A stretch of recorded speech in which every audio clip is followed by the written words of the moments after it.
बिस्मिल्लाहिर्रहमानिर्रहीम। जी स्टूडेंट्स, कैसे हैं आप सब?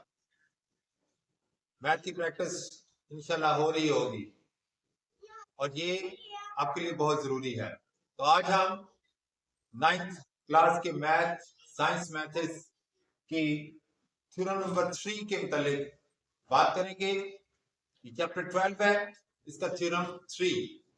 इसकी स्टेटमेंट की तरफ चलते हैं।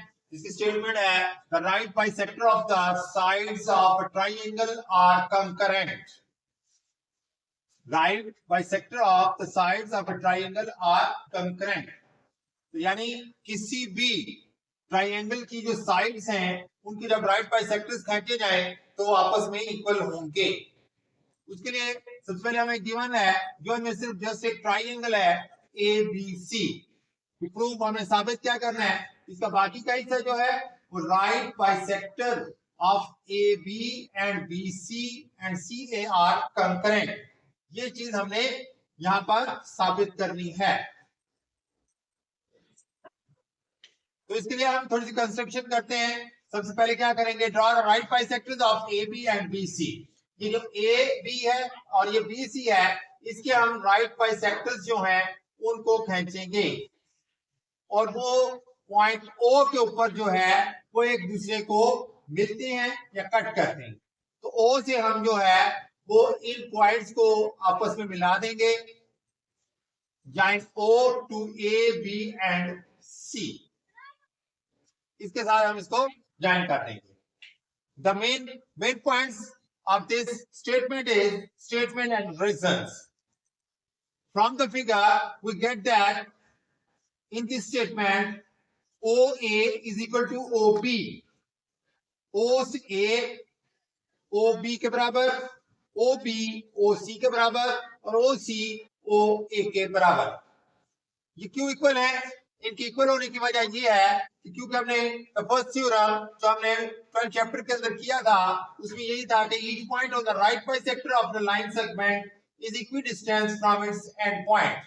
अब इसमें राइट बाइसेक्टर आपका ये है और ये दोनों एंड पॉइंट है।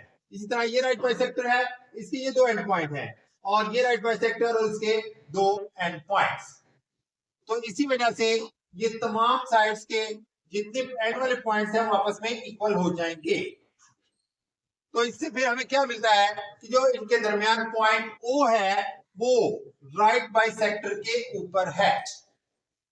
तो इसका मतलब है अगर वो राइट बाइसेक्टर के ऊपर है तो इसका मतलब ये साबित हो गया कि the right bisector of three sides are congruent. तो ये जो तीनों साइड्स हैं हमारे पास ए से बी, बी से सी और सी से ए, इन तीनों के जो राइट बाइसेक्टर्स हैं वो आपस में कंकरेंट हैं, वो बराबर हैं या इक्वल हैं। तो यही हमारी आज की स्टेटमेंट थी जिसको हमें प्रूव करना था।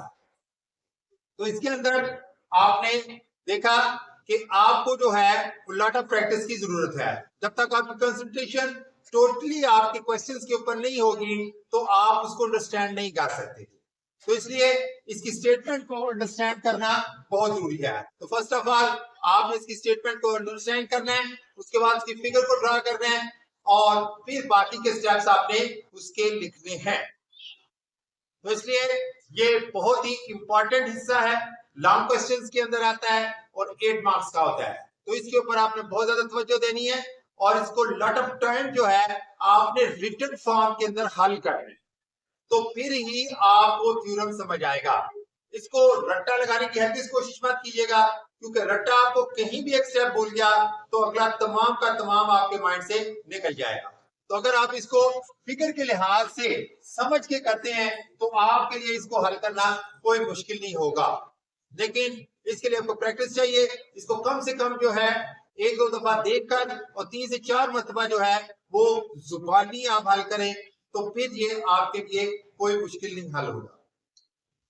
आप इस चैनल को मेरे देखते रहें और मेरी आने वाली वीडियो के लिए इसको सब्सक्राइब करें ताकि आने वाली वीडियोस आपको आसानी से मिल सकें, और कमेंट्स करें और लाइक करें। मिलते हैं अगली वीडियो में। अल्लाह हाफिज।